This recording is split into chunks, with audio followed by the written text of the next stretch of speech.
Are you single, married, divorced, heartbroken, or just tired of the dating drama?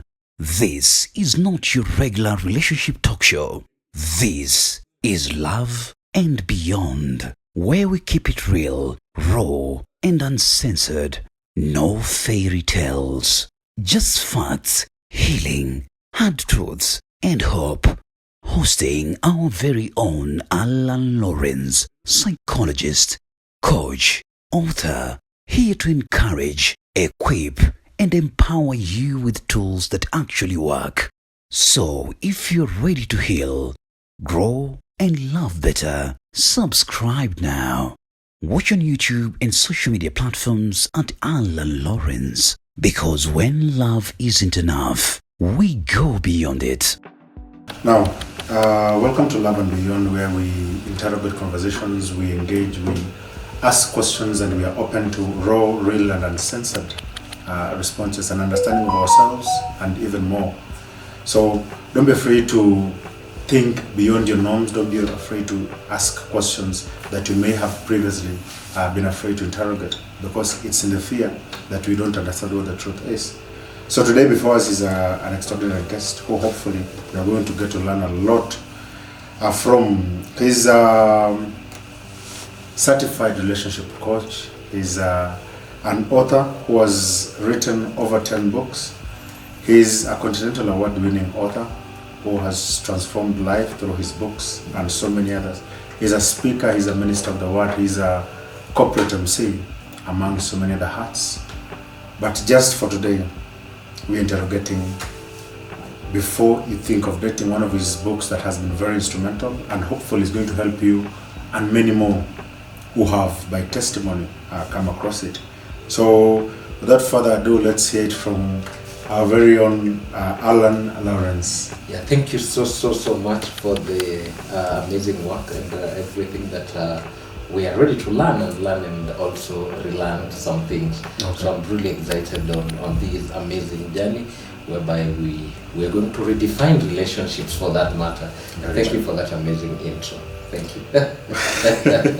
Yeah, cool. Yeah, but we have to be, while it's not wise to talk about the accolades that we have, it's important to acknowledge how far we've come. It's important to acknowledge how much God has used you to achieve, not just in your life, but the lives of all those that look up to you. Yeah. So it's not just flattering you, but it's an admission of how much you've been able to achieve.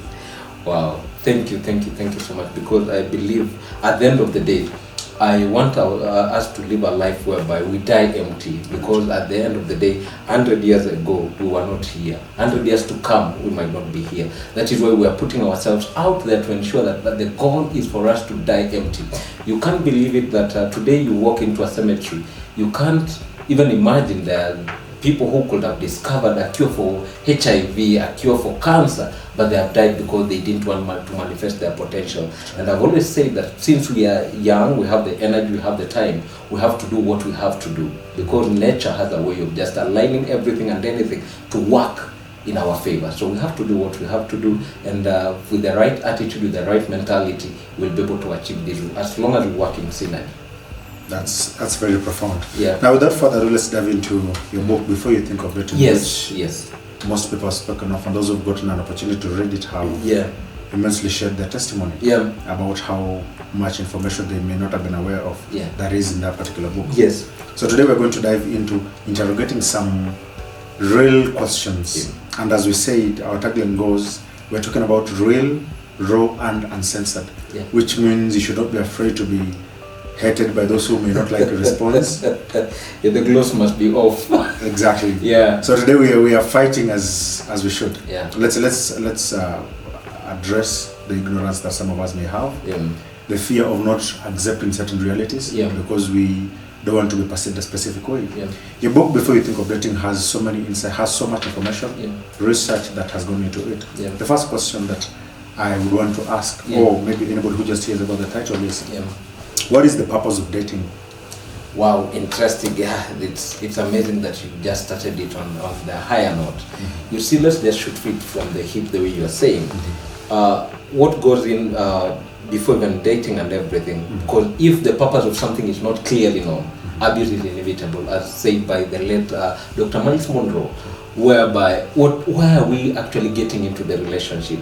So you look at it, many people today are using relationship as a rescue mission from themselves. They are not realistic because they are not enjoying their singlehood. All they are doing is they try to compound their expectations on another person. So you look at it, dating for me, I define dating as a vehicle or a tool for you to be able to use it to achieve a certain goal. So in the process of dating, why are you dating? Because if the reason of dating is clear, then the dating is going to be smooth. But if you've not clearly defined what you really want in life, I'm telling you, any person can come into perspective and they will try to compound their expectations on you. Then you end up being frustrated. So it is very, very important you define it by your own. What do you really want as a single person? And while we are on the same subject, there are three groups that we are going to speak to. Yes. And each of them, depending on where they are at, might or might not relate to it. Yeah, the first group is the young people, singles who've never been into a relationship. They're hoping to get into a relationship. And then we have those who have their on a career path, they're on a trajectory. They know exactly what they want in life, and then a path to achieve it. Then the third group is those who've been able to put something together for themselves. We can say they are well. They are not struggling. And each of these three groups, the young who are not certain where life is going to direct them towards. So each of these three groups approaches dating differently. Sure. So just on a surface level, how does, in the understanding of dating, how does each of these three groups approach it so that one, it is open to them? I'm not living somebody else's life. I'm not trying to project my insecurities on someone else or trying to ape what my mentor is trying to do. Wow, interesting. You see, if we live in a generation and in a space whereby we have many people who are single and they're not enjoying singlehood. They're trying to run away from their singlehood. So in your singlehood, whether you are young, you're looking forward to getting into a relationship, or whether you are mature, you have your life put together and what have you. You understand what I'm saying? So it is very, very important. Are you a satisfied single person? Because a Kenyan, an unhappy Kenyan in Kenya will still be unhappy Kenyan in Tanzania. What do I mean? If you are still unhappy while you are single, even if you get into a relationship with a wealthy and whichever kind of a person, if you have not cocooned, or rather you've not mapped your own happiness, this other person will not give you a happiness. Remember, a relationship is an assignment. That is why it is not for boys and girls. It's for mature people who have actually understood what they really want in life. So they are getting into it, not for them to compete, but for them to complement with each other. So the question begs, are you a happy person? Are you enjoying your singlehood? So you'd rather get into a relationship when you are alone, but not lonely. Okay. So as a single person who maybe you are of age, and of age in this context whereby are you mature enough to handle the dynamics of a relationship? Okay. That's a topic of another day. Because as a single person who is fresh looking forward to getting into a relationship, people are living in a facade to the extent that they get this idea whereby they see these people on TV, they see their mentors, they see people who have gone ahead of them getting into the relationship. So they really want to enjoy the idea of the relationship, but they are not willing to pay the price for them to act as people who are in a relationship. So for me, how I look at it as a single person, ensure you maximize your potential, understand what you stand for before you consider getting into a relationship with another person. And for that person who you feel maybe you are of age, you feel you have your house put together, that you are ready for a relationship, then it is evident enough that you are not ready for a relationship. Still, you really need to put in the work to ensure that the other person is not going to be the source of your happiness. Because if you give this person to be the source of your happiness, you are empowering this person that any slightest form that you are going to have a disagreement whereby this person will feel your value is down, they will tend to make you feel less of a human being. So it is very important. Have you ticked some of your boxes? Because today many people are getting into a relationship as a rite of passage. Because other people are in a relationship, so you really want to get into a relationship for the sake of it. But even if you have your house in order, singlehood is a time for you even to work on your financial life, for you to be able to heal on some traumas, for you to understand even your money language. Every one of us has a financial language. Every one of us has a financial dynamic. So we really need to understand yourself better. So if you feel like you are in that category, maybe you are of age and everything is not maybe working, is actually a period for you to work and redefine who you are. So singlehood, what I'm trying to say is not a curse that you are supposed you are trying to seek deliverance from. Okay. It's not a jail term for you to serve. Actually, singlehood is a period that God has given unto you for you to prepare for the issues of life. Because I kid you not, many people get into relationship and because maybe tall, dark and handsome, you understand? But today many people are divorcing because this person ceases to be trustworthy, this person is not faithful because of the issues of life. So in this period, what I'm trying to put across is ensure you prepare yourself for the issues of life. Invest into yourself before you think of investing into the rest of the things. For those people who maybe you feel you are divorced or you've divorced actually, then you are looking at and thinking of, let me get into a relationship. So this singlehood, this period is actually a blessing for you to work on yourself, for you to correct some of the mistakes. Because if you're not going to heal from some of these things, you will tend to date different people in the same body. What do I mean? Like you are dating person Y, you end up, because there is a way trauma attracts familiar things. So you'll tend to attract the same people. So this period, maybe you are divorced and you're looking forward to getting into a relationship, is a space for you to rethink, refocus, and even realign your life purpose. Because I told you, there is this narrative that has been thrown around that, you know what, people you date or marry an opposite person. But I'm of a strong opinion that you date who you are. Okay. So you attract who you are. So are you a healed person from the past thing that happened? Whatever happened, happened. But do not let that define you. I've always said this. If you allow whatever that happened define you, it has a way of confining you and eventually it will deform you. Okay. So have a different view of life. This is a period for you to go out there, socialize, and do whatever that you really have to do so that you can be able to attract people who you are from the inside. Okay. Yeah. But then again, on the same, while it's good to be individual and pursue your own path, ensure that you're doing things that are primarily to your benefit, we can't run away from the fact that we are human beings, we are social beings. Exactly. And our success can only be measured by how far we've seen other people go. So my relationship, while I'm perfect or healed or not, how would I be able to tell that I'm healed and dating somebody who is honestly as well healed, or I'm traumatized and by the virtue of that trauma, I attract people who are, because if I'm traumatized by it, it's a norm, it's an acceptable behavior, so I cannot say this is a problem because it's acceptable to me, it's acceptable to them. It's a reality for both of us. So how would I, being in a relationship that is built on the foundation of trauma that is not visible to both of us, how can I be able to say it? By the fact that you can be able to identify some of the traumas. That is why it throws into one thing that I've always said, that before even you get into a relationship, find a mentor, find a coach, somebody who can speak sense into it, because they say you cannot advise somebody who follows a prophet, you cannot advise somebody who is in love, you understand? But if you have somebody who carries the best of your interest at heart, they will tell you what you really need to hear, not what your itchy ears want to hear. You understand? There are those people who will tell you, as much as you really love this person, but you'll get their perspective. They will advise you on a number of issues. So for me, how I look at it, you got to be very intentional and be realistic, because at the end of the day, we can sit here. You can lie to the masses. You can lie to as many people, but you can never lie to the person in the mirror. You get? So if you discover that there is a trauma, genuinely you've sought a professional and who has walked the journey with you, and you've discovered that there is something, be intentional towards healing.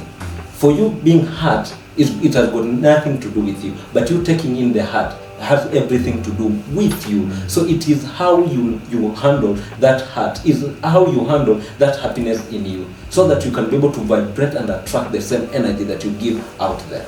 Okay. So it takes a lot of intentionality. Because in understanding that in your writing of this book, before you think of dating, it has a lot of research, a science-backed research from psychology in it, which means there are certain behaviors that are a reflection of what the nature of people are, that they don't want to admit. What are some truths on the basis of you saying we attract who we are, which means if we are traumatized, we attract people with such a similar traumas. What things what realities, what truth do people tell themselves to shield themselves from accepting that truth? You look at it, in most cases, if you are from a space whereby you were heartbroken, Yes. or you were in a space whereby this person, for them to interpret love, or for them to make you feel love, maybe this person used to be violent on you. So you took this thing to be the new normal unto you. So every now and then you find somebody who is violent with you, you feel like these patterns are familiar. So there is a way your subconscious, we call it the dopamine effect. And so you look at it, it has a way of just aligning with this person, whereby there is that chemical that has been released in your brain, where when this person treats you that way, you feel like this is a familiar thing that I'm used to. So if a person who comes genuinely to love you, you'll tend to rebel this person. That is why on this channel, whereby it is very important, every person listening unto us, when was the last time you went for therapy? Because we really need to demystify this notion and this mentality that therapy is expensive. You get? So people need to be able to understand how is their attachment styles. So by the fact that you can be able to identify your attachment styles and your love language in that matter, you will be able to understand on how you're going to perceive and also receive love. Yeah. Just a bit far from the book in itself, understanding our culture as Africans, understanding our culture as a people. Yeah. Is it okay to say that as a people traditionally our fathers never had forms of therapy of their own? Or would it be prudent to say that it's only us who've come to accept and understand therapy? Because there's no way our fathers would have had the information that they had if they didn't have some form of healing and an understanding of the deep nature of life beyond what we perceive it in. So would we say that they never had any form of therapy, and so we are the new breed that now... You see, Munami, one thing that you really need to understand and agree with me is we're in the information era. Yes. We are in the space whereby we have so much information, but the challenge is on how we're going to use the information. Sure. That's a discussion for another day. But basically, you look at it, even our forefathers, they used to have therapy, only that it was not labeled as therapy.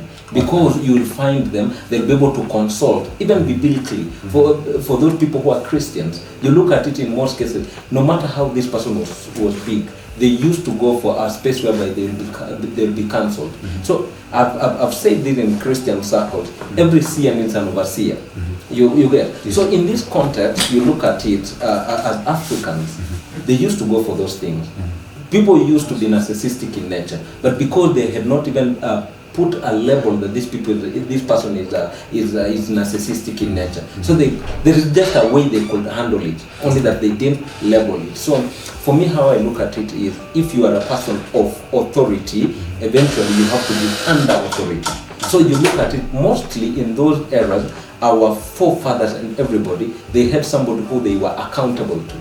So it is a question of accountability.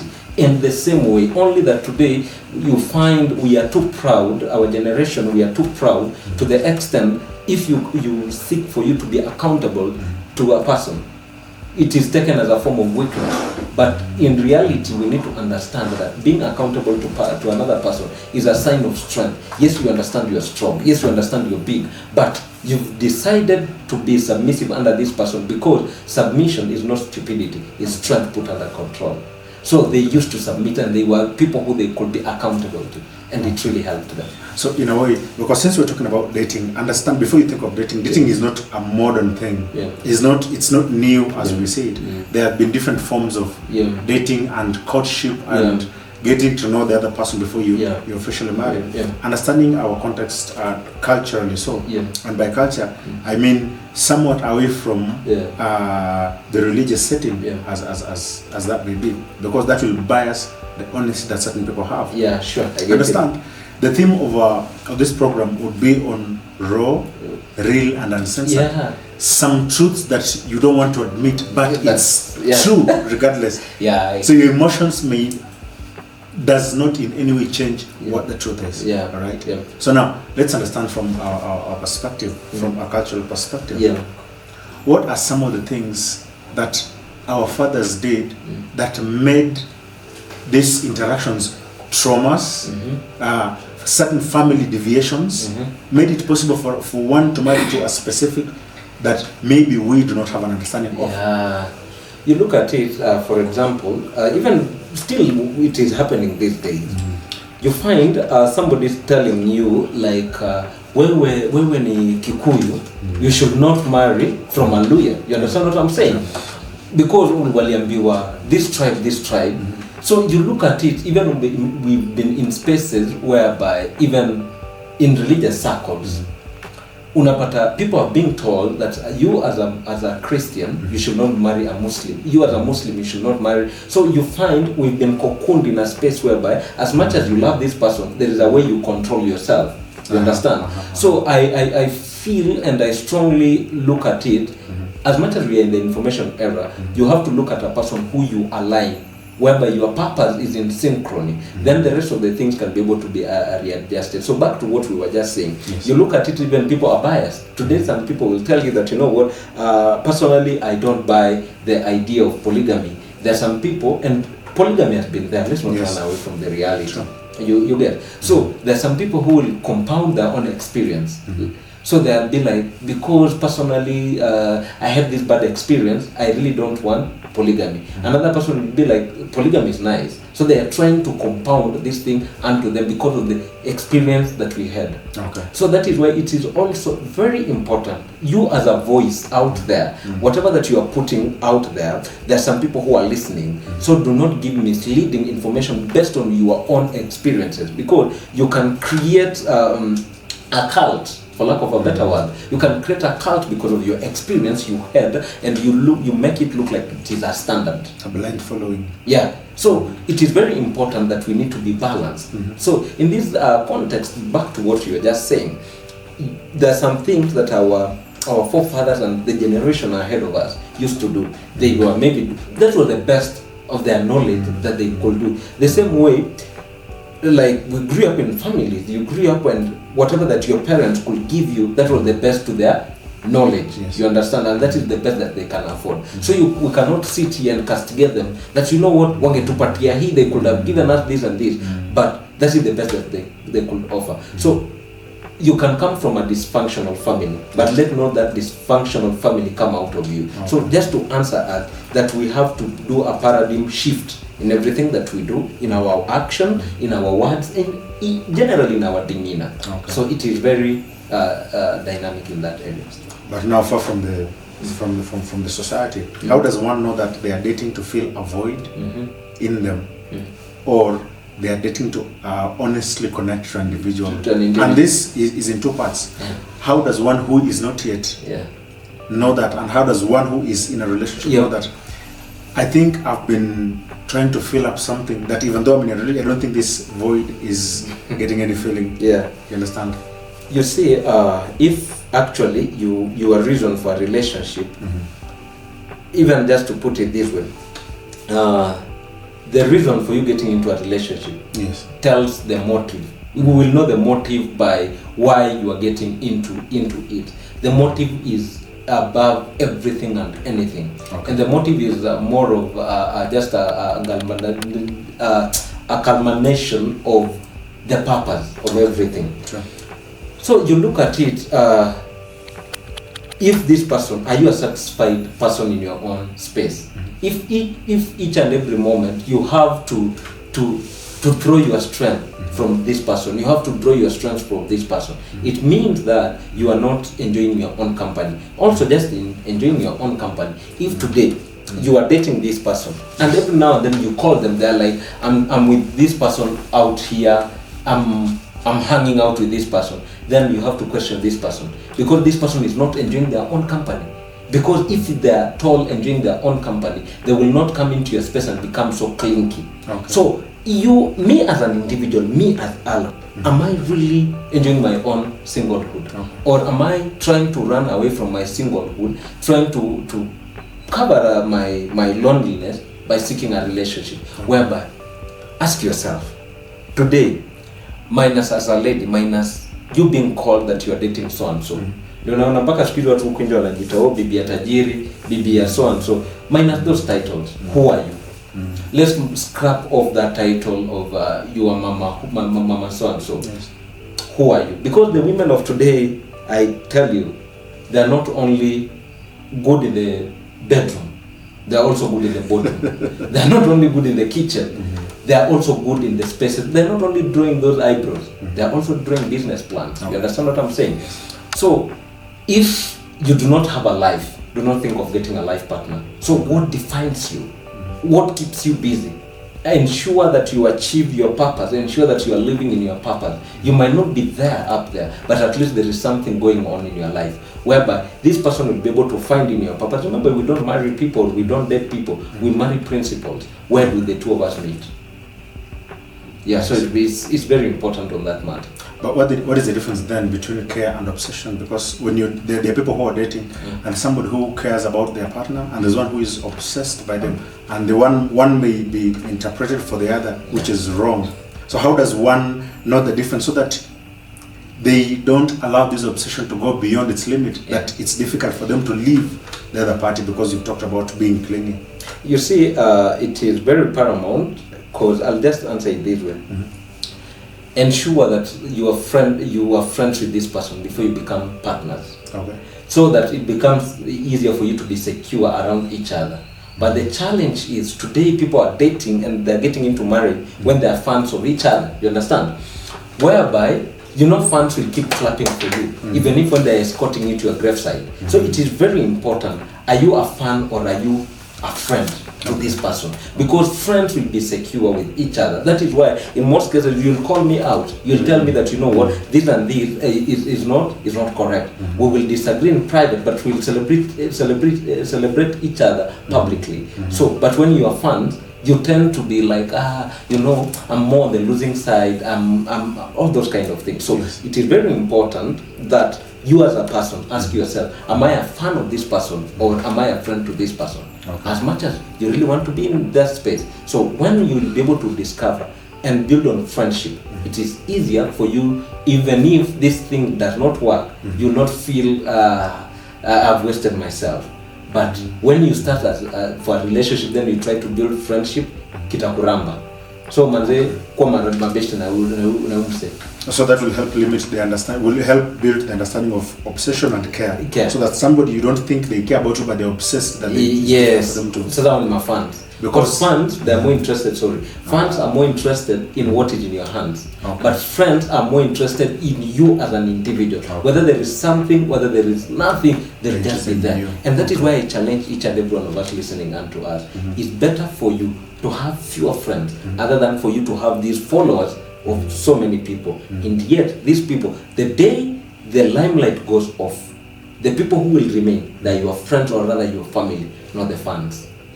So it is very important for you to be surrounded and for you to ensure that your partner is amongst your friends. Okay. Your partner is your friend before anything. That's why you can disagree, do all those kind of things, so that you will not be obsessed with this person. What then makes the difference between the understanding of one being a fan and that goes beyond certain limits? What then is the difference between the honesty, absolute honesty, where somebody is honestly calling you out as a partner, and someone who is egocentric and arrogant that they don't care about you, they will tell you anything even if it hurts you, they don't know the limits. So what is the difference between these two? The difference is whereby are you, first of all, how vulnerable are you with each other? Okay. Because people can only do as much as you allow them to. And let me tell you, there are some things, if you are not going to speak out, if you keep on being silent about them, they will silence you. So if there are some things you feel that this person has crossed the border, have the audacity, have the courage for you to tell them that, you know what, I appreciate the way you called me out, and have a reasoning. Some things you might think that you cannot tolerate, but the moment you have a conversation, that's when it is easier for you to be able to understand where this person is coming. And that is the essence of actually dating. Because what is dating? Dating is for you to sit down, have a conversation, for you to check on the chemistry and the compatibility, where the two of us will be able to meet. So you look at those parameters and you'll be able to know the temperament of this person. So it will become easier for you to be able to know how do this person operate. But you cannot come, you don't understand where this person is coming from. Then I keep saying this story. There was a day I was actually traveling somewhere. Then upon reaching to this place, there is a way I called a cab. And you'll see those people who you are being referred to, unaambiwa so and so will pick you somewhere. So kupanda hii nini, I got very much agitated. Na ule msee venye alikuwa anatafuna Big G. Wanaita Big G, or they call it something. So yeah, man. So I had to, and it was a long journey. Kamuuliza, hey bro, is everything okay? Na akaniambia manze, unajua nilikuwa jana, actually for those listening, he was saying yesterday I worked overnight. So if I try not to chew, we'll get an accident. You see, I'm seated here wondering, manze, supposing singekuwa nimemuuliza, so even me I was there like, bro, it's okay, mpaka namwengage na stories, you understand? So some things unaweza kaida unasema mimi siwezi tolerate, but if you have a conversation on a friendly basis, you'll be able to understand that kumbe naweza tolerate those things. So you look at the temperament of this person. That's why we said earlier on, it's very important for you to be friends and be able to understand that, you know what, there's some limits I cannot be able to cross, and those kind of things. Okay. Yeah. How does it then, because you've talked about the understanding aspect, how does then the self-awareness of this individual impact their dating experience? Yeah, okay. Because there is a thin line between being pragmatic and being rude.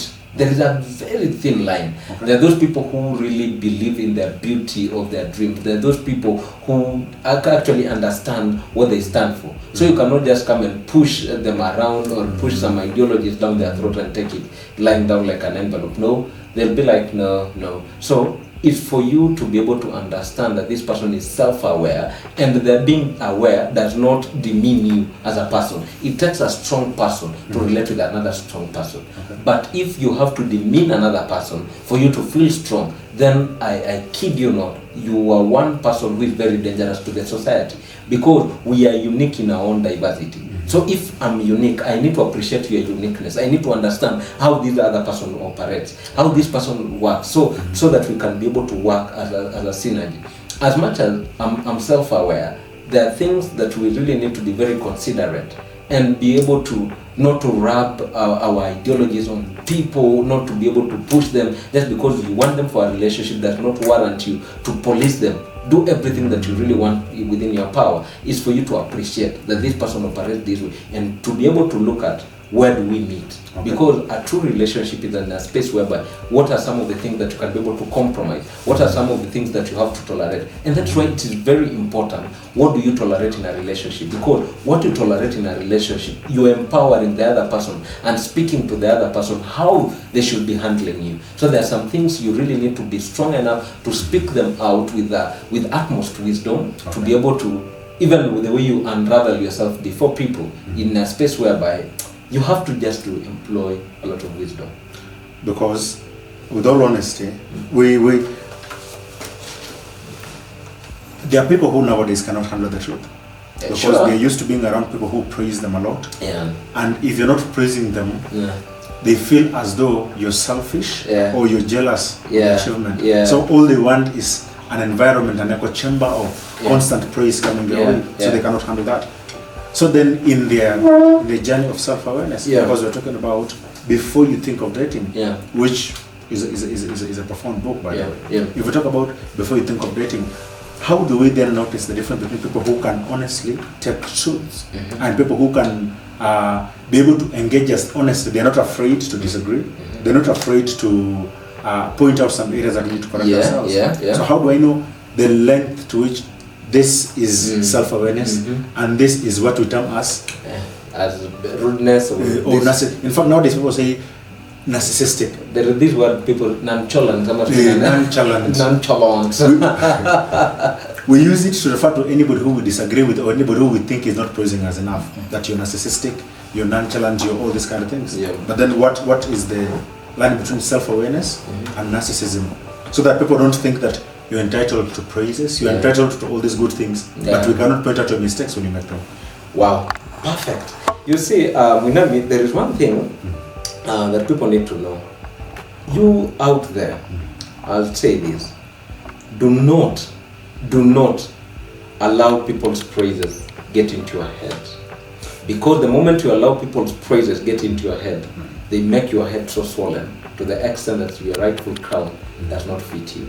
And never let people's criticism into your heart. They will make your heart block to the extent that you cannot receive people who are genuinely loving you.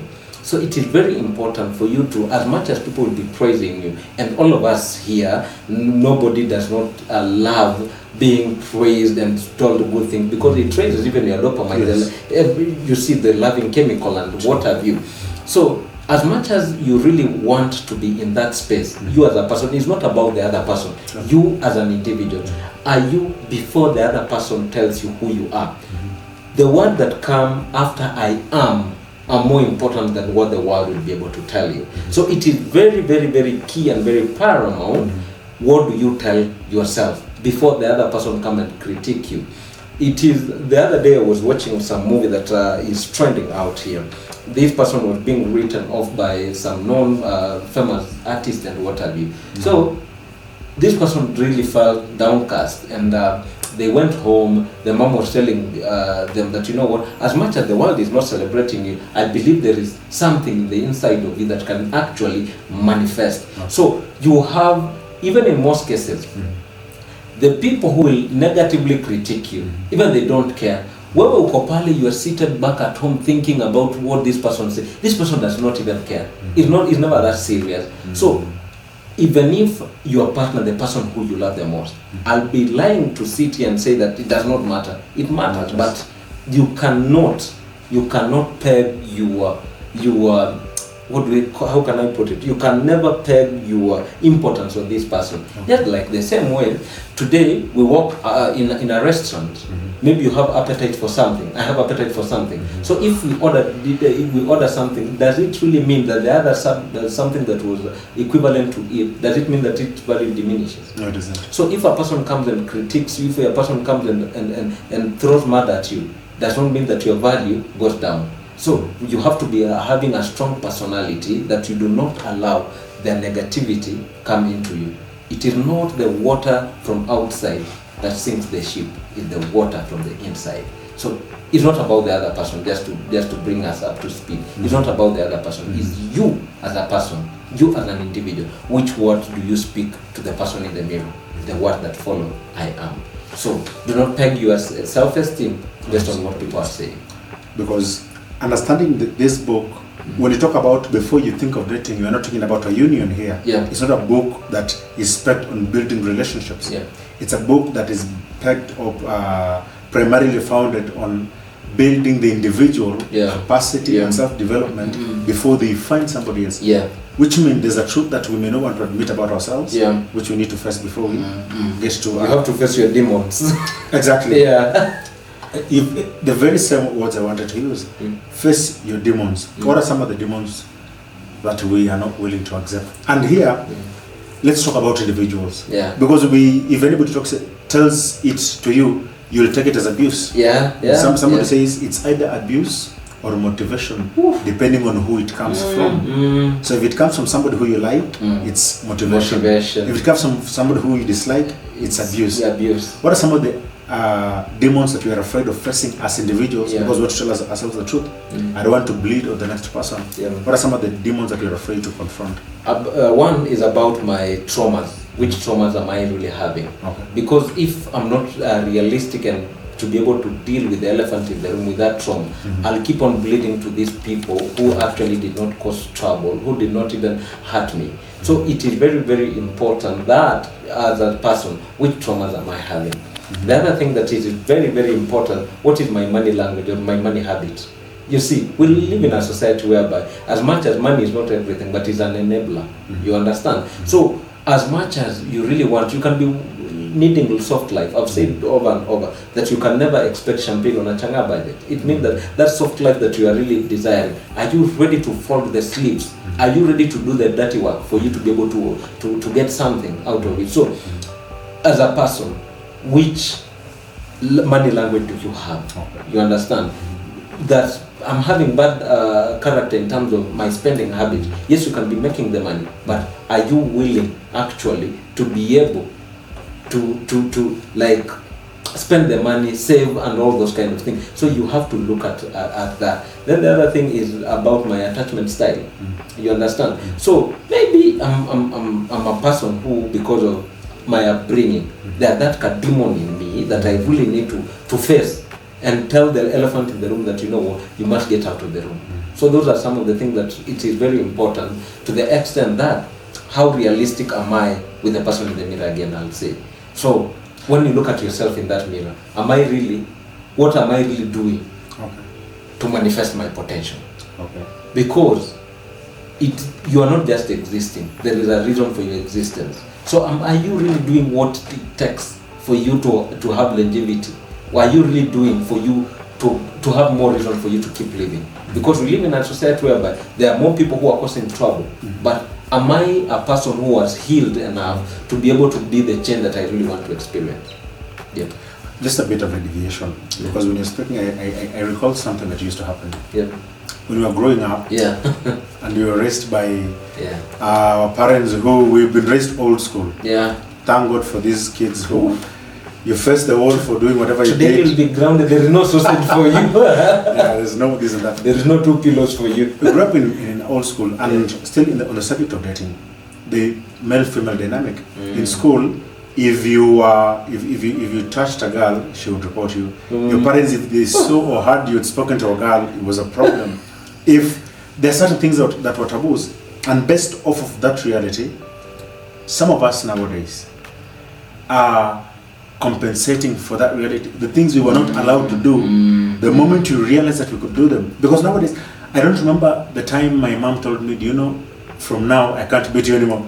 Because you would just expect it from anywhere. Yeah. And that is how it's been, even within these places. So the moment I realized, oh, now I can interact with girls. Oh, now I can. So there's no limit to where or how far that goes. Yeah. How true is the fact that some of us is not just, we're not doing it because we deliberately want to get at. Yeah. But it's because we don't really understand when to stop. And you're talking about the demons that some of us are afraid to face. Yeah. Is this a possible demon, or is it just we're unaware of it?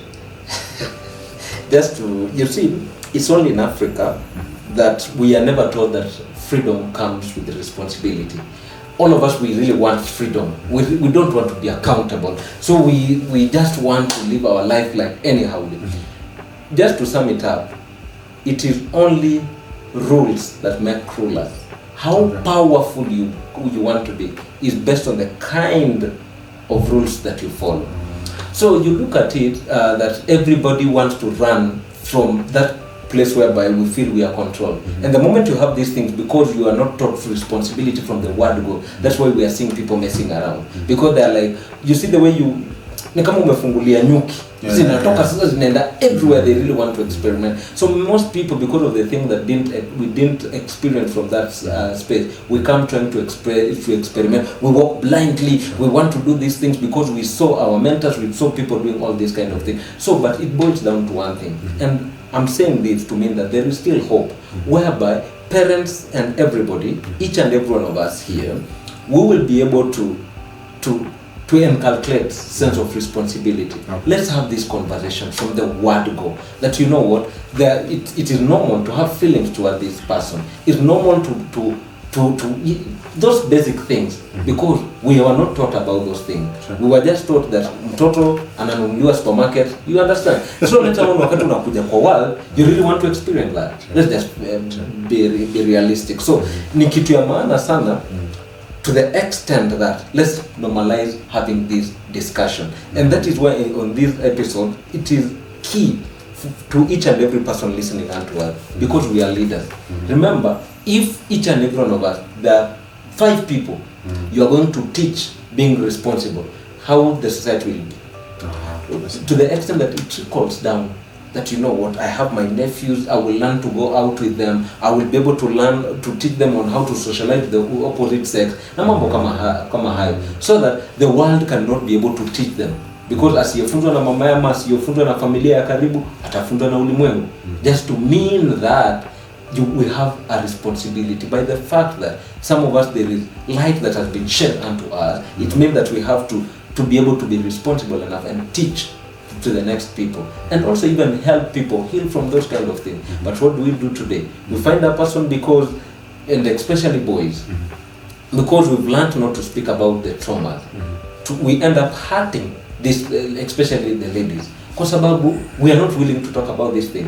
I run a mentorship program, and you know it, and under the Love Banquet. I'm telling you, when we ran that program where we were saying helping guys to overcome masturbation and all those kind of things, I'm telling you, the number of people who came opening up about their struggles, it was overwhelming. Why? Because people tend to be judged. Utakuja, you open up to your fellow men, then unasikia the next minute, by the way, so and so anapitia haya, and especially Christians. Wacha niseme hiki tu initoke. Unapata Christian, I've shared my struggle, maybe I'm in my marriage ama kwa relationship, demu yangu nipiga.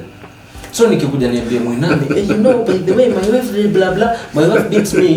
Wewe unakuja kesho ukipatana kwa fellowship unaanza kusema, by the way, I have this prayer request. You know, the Lord was speaking. It's so heavy in my heart that we really need to pray for Brother Allan. You know, the wife anampiganga, so tunashikana mkono mnaenda kuomba. You understand what I mean? So let's normalize when a person comes to speak unto us. Let us be a safe space. Let's be a safe space to the extent that we can help these people heal from those traumas. To the extent that you see what kills a man is when they hear that their struggles have been shared out there. Men always want in a space whereby they win easily. Men don't want in a space whereby they have to compete to assert power. They want in a space whereby they will come and their power is felt. So through that, just I've diverted a little bit, but the bottom line is we need to normalize having this kind of discussion. We need to, we cannot go back to correct the mistake, but we have this opportunity to ensure that the next generation does not experience the trauma that we actually went through, or rather we do not bleed on them because of the things that we did not heal from. So before you deal, learn to heal. Okay. But now let's deviate from the ideal, because what you're talking about is an ideal, what ought to happen. Now let's talk about what actually is happening, because as a society, the only way we survive is by honestly responding to what is, to adapt. If you don't adapt, right? There's somebody who shared something, and I honestly saw the sense in it. He said, why should I marry? The objective is to date so that you get married, right? Why would you need to marry if you can get all that you get in marriage that you can get? Now, away from the ideal, let's talk about the reality of what is happening. Yeah, it is true. I did a video the other day, and I got a lot of reactions. I said, today we are having many young people who are not committing in relationships because who buys the cow when they can get the milk for free? To the extent that we've normalized whereby we don't want people to go through the process for them to get something valuable. That's why unapata today people are reckless with their own lives. People are just sleeping around anyhowly as if they're the headquarters of the United Nations. So unapata mse people today, ideal people are celebrating their milestone. Not today people are seated here or somewhere. Thank God we cannot discuss such stupid things here. People are seated somewhere discussing and celebrating their body count. What the hell? You understand? No person has ever died for them not sleeping around. But I've seen so many people die by the fact that they became reckless with their own lives. And today, if you become reckless with your own life, remember, somebody cannot be keeping themselves. And God akwetoa unfair, ampatie tu. But acha to be honest for a bit, right? Most of my perspectives are on the other side. You understand what I mean? Not conventional agreeables, right? Because if this is what we're being told the truth is, let's interrogate what the other possibility is. We've talked about sometimes the violence within relationships, and the assumption is the man is violent, the woman is a victim. There's most cases that have proved otherwise. True. Right? That's true. And our assumption that it's the men that are the perpetrators and women are victims means even those that are actually suffering and wish to be open about it will never be open about it. But now, why would people want to sleep around? Because if we are honest, let's just face the women are sleeping around more than men are. Alright? What are they trying to feel in themselves? What are they trying to achieve that may not be intrinsic in their self-identity? That they're trying to use sex as a way to achieve it? When can I be very, very extremely honest? As blunt as you can. Yeah. You look at it, and men, we are going to agree on this. You can also tell us in the comment section. You look at it, an average woman, a man, sex actually to a man, this is just a way of us relieving ourselves. It's just like, just going to pee. But for a woman, sex is something that really binds them. I've always said, to a man, sex is the end of the script. To a woman, this is the beginning of the script. In most cases, and I want you to go out there, do your analysis. You find and be as honest as you can, scientifically proven, that a woman who sleeps around, there is a psychological effect to it. In one way or another, this woman was either abused somewhere, or there is just something out there. But a real woman, that is why a real woman will never feels filthy sleeping around. Okay. That's why unapata mdem, tumesema hapo tunakuwa real. Unapata mdem anasema mimi nita sleep around for the sake of my kids. You understand? That's why unapata mdem atakuwa tu because yeye ni single mother, ataenda kwa street pale ajiuze so that apate something for the sake of the kid. So you look at it, there is a dysfunctionality somewhere. Wachana wale tu wanataka kufanya vituko hapa. So the solution for me, how I look at it, is for us to be able to understand where these people are coming from. Yeah. To be able to understand why is this person doing whatever they are doing. Even men, to some extent, unapata men who, like the way I was telling you, most of the men out here who are into this masturbation thing, there is a disconnect somewhere because they are not able to speak out, because we are being judged, because the society imekuwa so harsh on them. So the only way anafanya hiyo kitu anajipata because there was some void, anajaribu communicate. Even somebody who drinks alcohol, they are just trying to mask up on something that they are not willing to face. So there is more that we people who have seen the light, we are not at the monopoly of information, but we can really be a source of inspiration. We can walk the journey with somebody. Okay. So that's how me I perceive it. Yeah, people can also tell us. Because if we're being candid, there's a truth that we don't want to accept. True. And if we accept this truth, it means we're supporting other people who are vilifying us for not meeting the set standards. Right? Yeah. So now let's interrogate it for a moment. Yeah. There are those who are not dating because they don't know how to begin a conversation. Yeah. They don't know how to build up a relationship. Yeah. There are those who are not dating because they don't have what they believe is the tools. They don't have money. I'm not cool. I'm not as this and that. Not handsome. I'm not handsome, right? Yeah. There are those who believe these are the reasons. There are those who are not dating because of those, and there are those who deliberately don't think it's of any value, right? Yeah. So these are three different groups who have three different reasons why they are not. They are responsible for their thinking. Exactly. Yeah. But now, how do we give somebody information away from their bias, echo chamber of supportive information that they have? Yeah. Because you believe this is the truth and you can't deviate from it. Wow. And you've just highlighted something that is very disturbing out here. To the extent that the reason as to why we feel so much frustrated is because we really want to push our ideologies under to somebody's throats. So the best thing that we need to do, you can advise somebody, but let this person make the decision. Try to be able to look at a different perspective. As much as you can advise this person, it takes a lot of intentionality. What does this person want? And understand where they're coming from. But the challenge is, today, all of us, we really want to push people to do things that we really want them to do. That's why we end up being disappointed. But let this drive be intrinsic. That is why people come for coaching. That's why people go for therapy. For you to be able to point out some things and to make them want to change. People would only change when they really want to change. So in this one, we are not here to tell you that, you know what, this is how you should run your life. You must know. We are just trying to open you up for us to be able to see the danger of this, the positivity of this, and for you to make that decision. You are a decision away into becoming who you really want to be. So the question is, which decision are you making? Even if you're not making a decision, that's already a decision.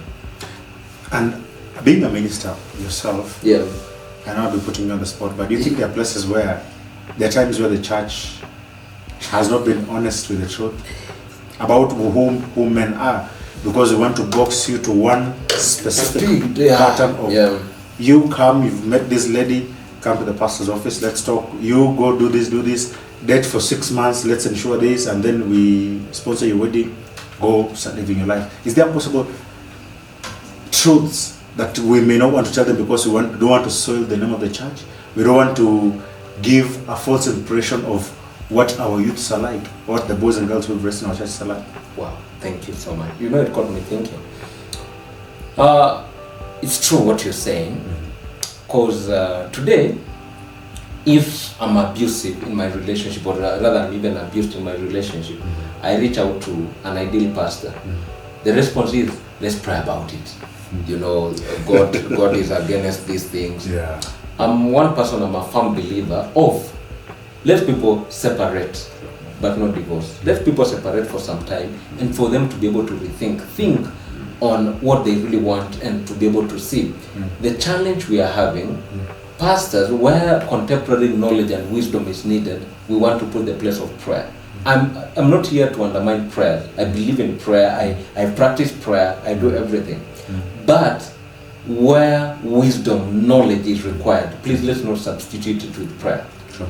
We find today, pastors, all they do is we open the Bible, read what the Bible is saying, but we are not willing to be able to match what the reality of life is, what this person is experiencing, to analyze all these kind of things. So before we let people out there, let's also equip ourselves with knowledge. That is why, unapata, as a pastor even, go out there for school, engage yourself, acquire wisdom. The maana today is so sad, biblically speaking, it's so sad. Kings used to come to the priests for wisdom, but today what is the church doing? Churches are going to State House for them to have photos with the king. So it becomes hard for them to rebuke. The other thing is, in a ministerial perspective, the other thing is, you cannot be sleeping and sinning with these members, then at the same time you really want to advise them. So you have to lead your life in a straight manner for you to, you see, you don't advise people, you make people live your lifestyle. So it is key, have a balanced kind of knowledge, to the extent that are we not having these people who are practicing sex of the same gender in churches. We're having them, but the foundation begins from home, because family is very important. That is why, even biblically speaking, God started with the family, the akaleta leadership. So if the church is not going to be empowered holistically, and the church is not about the pastor, it's about you, the other person, and the other person. Which kind of knowledge are we portraying out there? So we have a role to play. Okay. We cannot sit here to blame, we sit at the fence to blame. All of us, we have a collective responsibility to ensure that, you know what, the kind of knowledge we are keeping out there. We've been sinking our head so much in the Bible, reading about the book of Habakkuk. It's time for us to equip ourselves even with materials on relationships, with materials on finance, all those kind of things, so that whenever we are giving wisdom out there, we are giving practical wisdom that can be applied in the contemporary world. We've been praying for so long. Let's stop praying for a second. On the same, while we're still hammering the church, which I'm sure we'll get a lot of backlash for. Yeah, it's okay.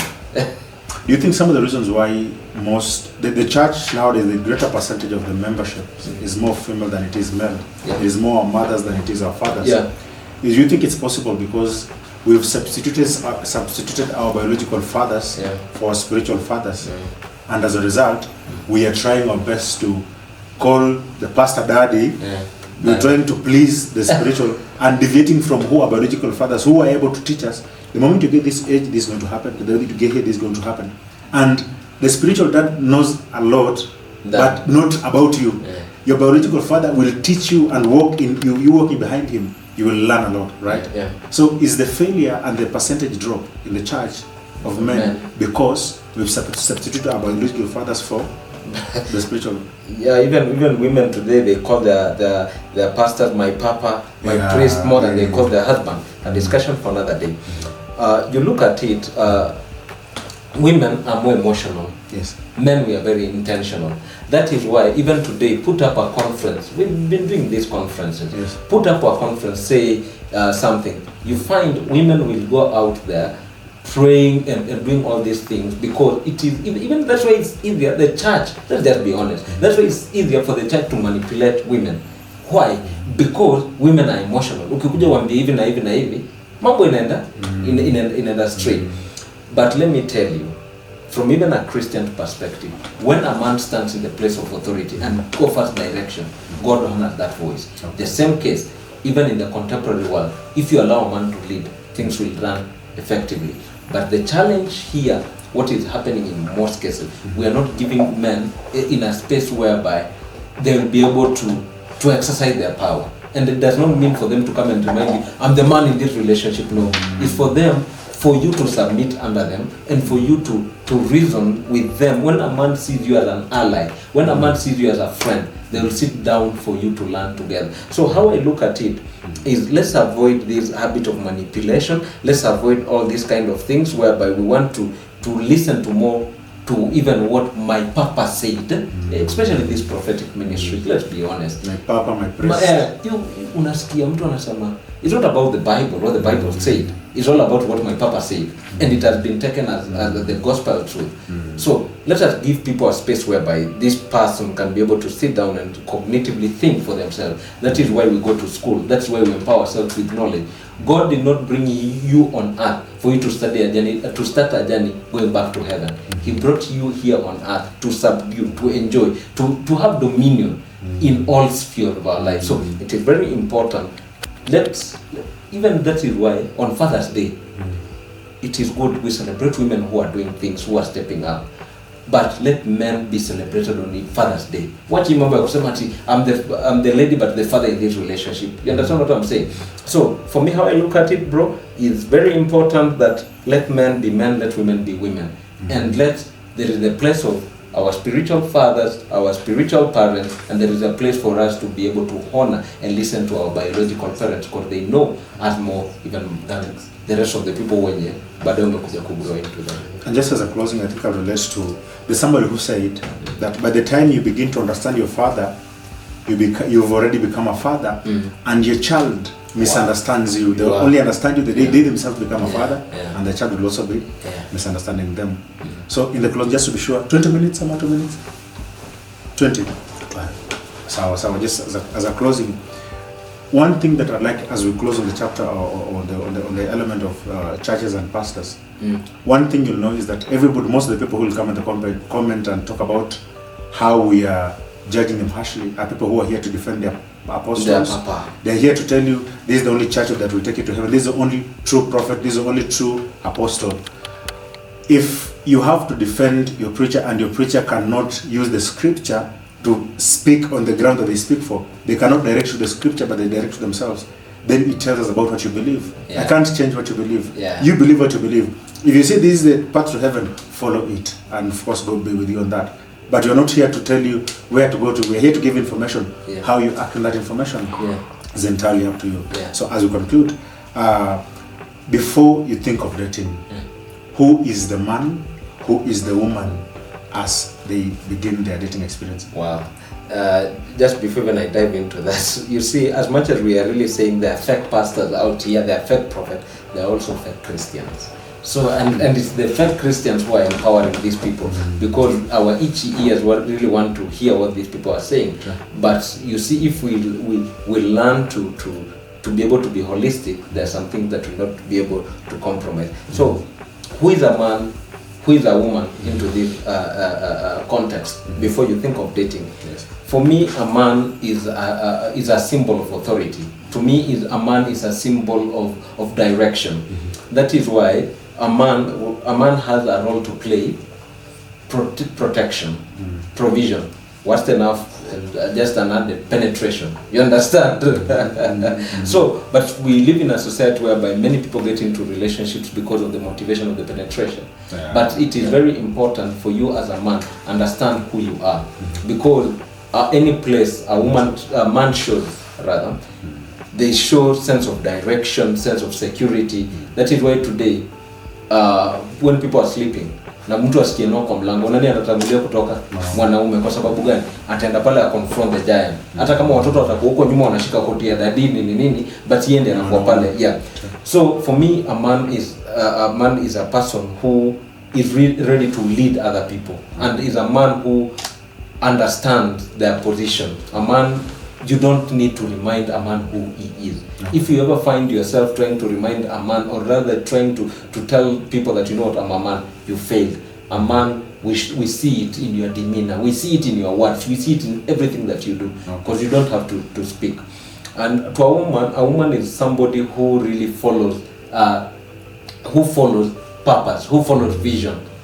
That does it mean that a woman is just there to follow vision? No, it's because a woman understand and they have really manifested their vision. They are really working in their vision. So when this person comes, because they have really understood what they are coming, this person, it becomes easier for this person to plug in and to be able to work as a unit. Thank you very much. That concludes our discussion. And for those who are curious about this discussion, today we are talking to a published author, has written over 10 books, very life-transforming books. We're speaking to a corporate MC. We're speaking to a Continental Award-winning author, somebody who has transformed lives in so many ways. We're speaking to somebody who is a certified relationships coach. We're speaking to somebody who has a wealth of experience and knowledge in the area of speaking, especially on the relationship front. He's spoken for over 12 years, which means his information is backed by research and a wealth of experience. As you listen through, I hope you were able to learn something. Whatever it is that you've learned, some you may not agree with, some you may agree with. I hope whatever it is gives you an alternative perspective. Until next time, see you when you see me. Thank you so much for having me.